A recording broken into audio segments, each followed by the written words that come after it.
Good morning, everybody. Jim Feist and Hank Goldberg here in Las Vegas. We saw a game last night, Hank, that I was shocked to see the way Dallas shut them down. Yeah, I was too. It's that that Sunday to Thursday, those road teams just can't perform. I don't care who it is. The road team just doesn't come up. And I'll tell you something, Breeze, that was a bad night for Breeze. He fell into the star quarterback making the bad play syndrome that's been up lately. And he threw a bad pick, and he just couldn't get the passing game going. And Dallas really shut their running game down. Dallas's defense was good, except for Gregory, who almost gave him the game with roughing the kicker. And the other penalty that he caused, there were two of them that where Breeze should have come up and taken care of that. The shocking one was when Gregory gave him, or when they got that turnover, and they had the ball in great field position, and they get down to the 2-yard line, and they go for it, and they don't make it. And had they gone for a field goal there, the game would have been tied later on. Big mistake, I think, big coaching mistake. So they all had a bad game. And you know what was interesting about that game? It was there for the taking because they shut Dallas out in the second half. Yeah, the Dallas defense looked really good, but I think part of that was just Breeze had an off night. The Saints had an off night. Gregory, of course, made some stupid mistakes. But well, I think you're understating what Dallas contributed to Breeze's off night. They had tremendous pressure on them the whole night, and the Saints' offensive line had no answer for the Dallas pressure, and they were killing Breeze. He took a real beating, and his performance last night might have cost him the MVP, and it might have cost them the home field advantage. You can look for the Rams to be a little fired up against Detroit on Sunday. That game has some meaning for them. And, and the other thing is, Kansas City goes against Oakland, and, their quarterback, Mahomes, has an opening for the MVP right now. Well, it's a long way to go to the end of the season. I'm not sure that the Rams will go undefeated the rest of the way, or the Saints will. I think, there's a long season, preseason games, playoffs, all that stuff. They got to play 6 more games, or 5 more games to get to the playoffs. So there's a long way to go. There's injury possibilities. Yeah, but I mean, the door is opened up now for the Rams, to get the home field advantage, which it wasn't open before because correct because the Saints had the tiebreaker. Big factor. Oh, yeah. Well, getting home field is definitely a big factor. There's potential pitfalls and landmines along the way. So the Rams are playing Detroit this week. Detroit hasn't looked very good, but they do have the capability of an upset. I don't see it happening. I just don't like the way the Lions have been playing. But well, I'm just telling you that the Rams, who have not been winning big in their games lately, their coach has a story to tell them this weekend now. Well, you're right about that. You're right about that. We got to wipe this team out and keep winning because chance to have the home field, which was not such a bright prospect. Absolutely. Didn't look like the Saints were going to lose. No, they were doing 37 points a game, and if it wasn't for Gregory's mishap on the kicker, they only scored 3 points other than getting that penalty and then scoring then. I mean, that was an amazing shutdown by Dallas. It was just, they had the one scoring drive at the beginning of the second half where I was sitting there watching. I said, "Where is that Breeze throwing the ball down the far side on the right, on the right-hand stripe for a big play, which he hadn't done the whole game, and then he threw it. One more thing about that game. The game was terribly played by both sides, actually. But a lot of screwed up plays, and the officials were horrible. There were more bad calls in that game than any I can recall, and it was a veteran crew. And maybe it's time to take a look at those guys. But there were, there was a blown call, by the way, that would have given the Saints the ball in good field position. There was a helmet clear to helmet play that was not called. That had it been called, would have maintained a drive by the Saints in great field position, and would have given them at least a field goal, and would have at least tied the game. So, but I can't say that the other side didn't have some bad calls against them too. Yeah, the officials have not done themselves proud at all. That's for sure. So we still got some big games this weekend. The Patriots are going to host the Vikings. The Steelers are going to host the Chargers without Gordon, which is a big loss for them. But we got some really big games. We got teams that are coming out of the wood. Of course, the other day you gave everybody the play on the Chiefs over the Raiders, and you can't argue with that. I mean, it looks like the Raiders most likely have quit on the season. But I don't know how they came up with a victory the other day in Arizona. That was almost like a mistake, and they won it. But Oakland has had 2 rushing touchdowns without Lynch the whole year, and their defense gives up 5 yards per rush. And Lamar Jackson had 242 yards against them in his first start. Speaking of Jackson, it looks like he's going to start this week against Atlanta.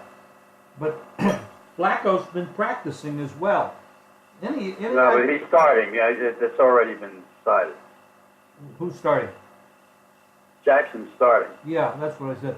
But any idea what they're going to do with Flacco? I mean, his contract is up, is it not?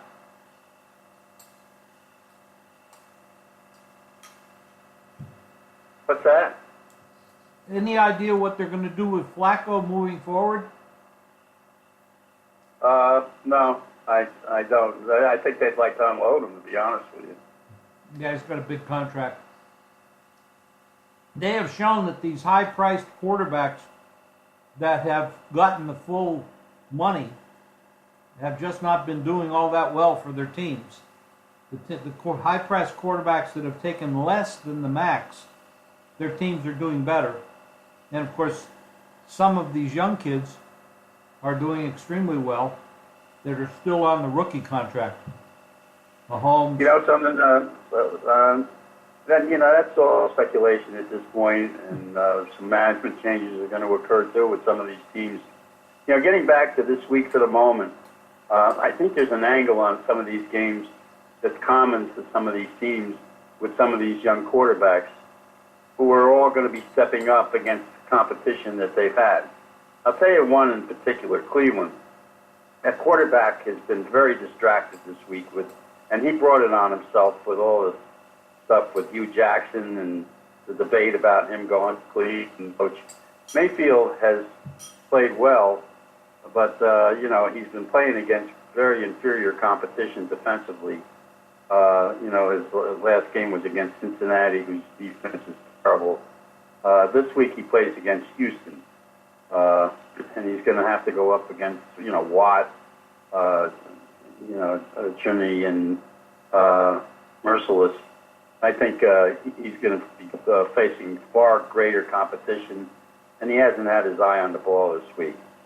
There are other quarterbacks who I think you can look at Jackson.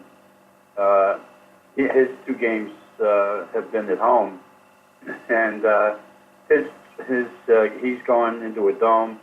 His wins have been against Cincinnati and Oakland.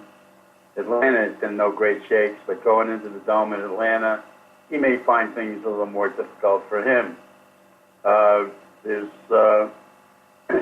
there was one other game too, where you got the young quarterbacks going into situations where they're really moving up against the level of competition that they've been playing, and certainly Kessler going up against Indianapolis is not going to be any help without his running back. Fournette is going to be playing. Is not going to be playing again. So those are things you might look for as angles this week. Excellent points.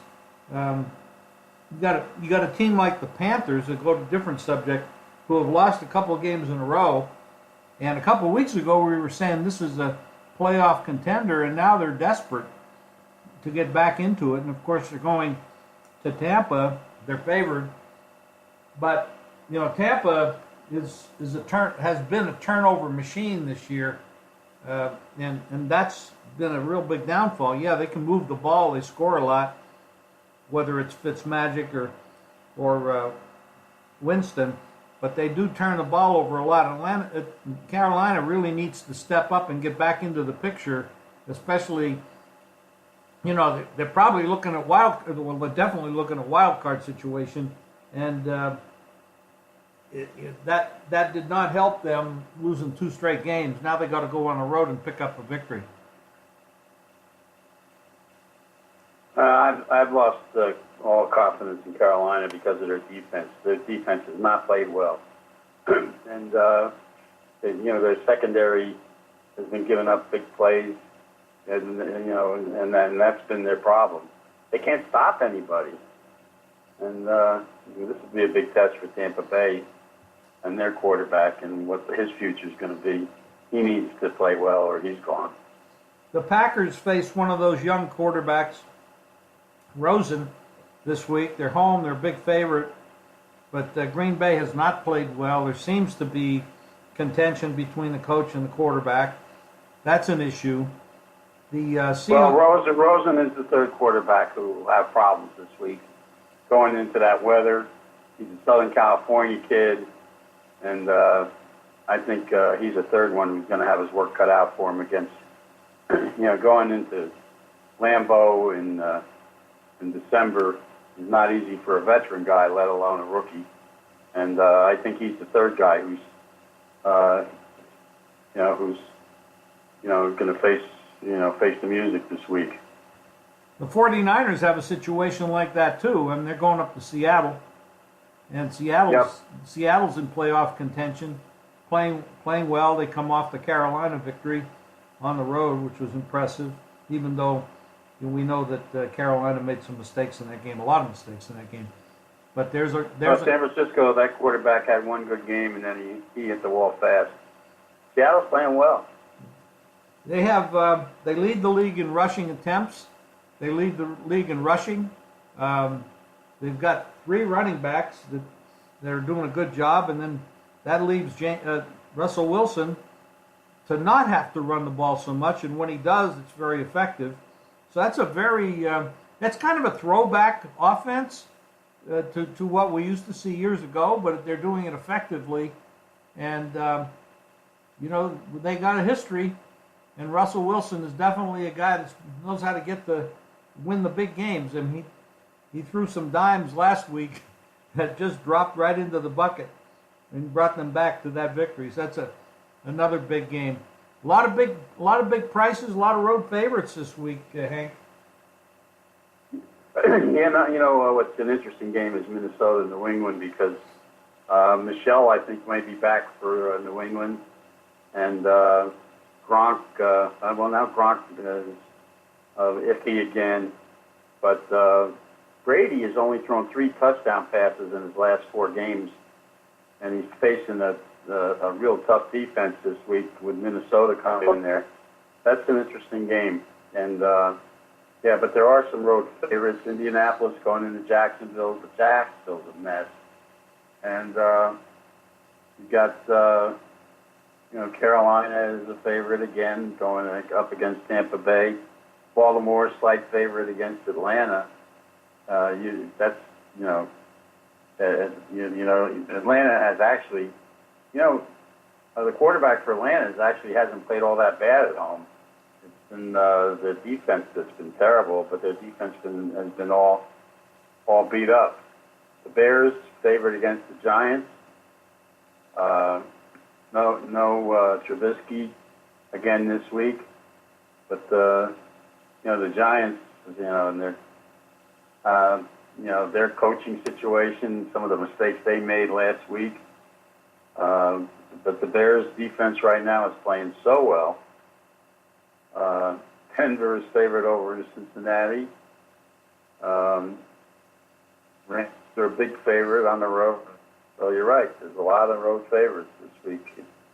You mentioned the Bears with the backup quarterback.